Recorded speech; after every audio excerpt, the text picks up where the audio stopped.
Hello everyone, this is Jeff of Tau Fledermaus. What you're looking at is a Chiappa M19 carbine chambered in 9mm. It is a pretty faithful reproduction of the M1 carbine, but chambered in 9mm. Chiappa also makes a 22 version of this rifle too. This is what you get in the box. You get the rifle, of course, two 10-round magazines, and these are essentially Beretta pistol magazines. You get a chamber flag, a sticker, a couple instruction sheets, and then you get this manual, in quotes there, that's just printed off on a copy machine, and they saved a little bit of money by not using staples, I guess. That's pretty classy, huh? Almost every gun you buy today comes with at least this inexpensive cable lock, and they couldn't include that either. Now, when you get a new gun, it's always a good idea to clean it first. Even the instructions tell you to do that. Since there's no videos on YouTube illustrating how to field strip this gun, I'm going to show you how to do it as per their instructions. The first step is always make sure the gun is unloaded. Okay, the next step is unscrew and completely remove the magazine button number 65. And that, of course, is right here. And that needs to come out because there's no clearance in the stock for the button to pass through the stock. So that needs to be removed. Simple enough, huh? The problem is there's no slot, there's no flats, there's nothing on there to engage a tool on, and it's too tight to remove with your fingers. Now what? I went to Chiappa Firearms website to try to get an answer from the makers themselves. And they have a contact us button there, as you can see. So I contacted them. This is what I said. I just purchased your M1 9mm carbine rifle. I started to field strip the gun and have run into an issue. The instructions on page 13 of the manual. Step 2, unscrew and completely remove the magazine button 65, 64, blah, blah, blah. The magazine does not have a slot, flats, etc. to use a tool and is too tight to remove the fingers. Short of using some pliers on it, how am I supposed to remove it?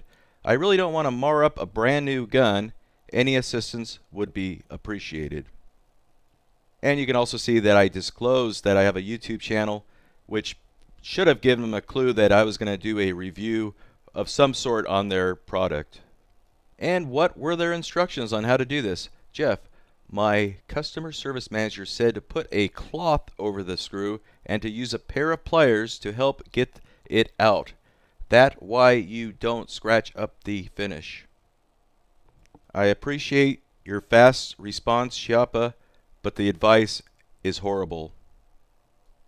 If your gunsmith came out with a pair of pliers to fix your gun, you'd probably run away real quick and find someone else, wouldn't you?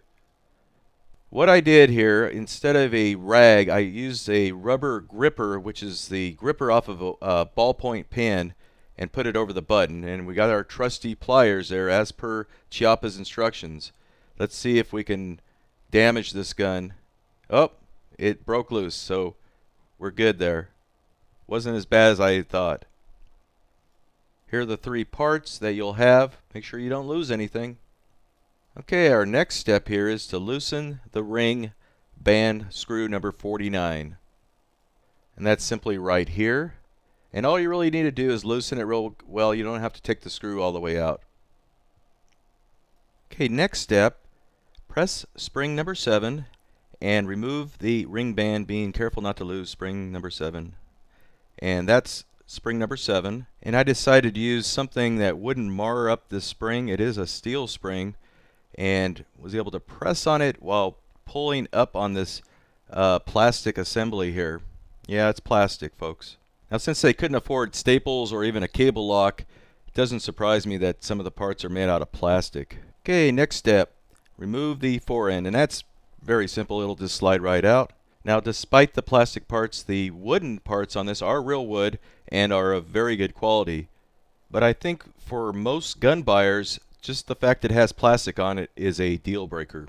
Okay, next step, we can remove the receiver from the stock, and this is very similar to the disassembly of a 1022, and it'll lift right out. And then the final step, remove pin number 35 and disassemble the trigger group from the receiver. And once you do this, it says now you can proceed with the cleaning.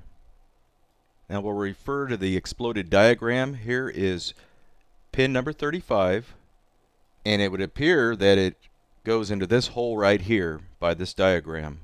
And looking at the right side, it would appear that right here is pin number 35 according to their diagram. So let's knock that out.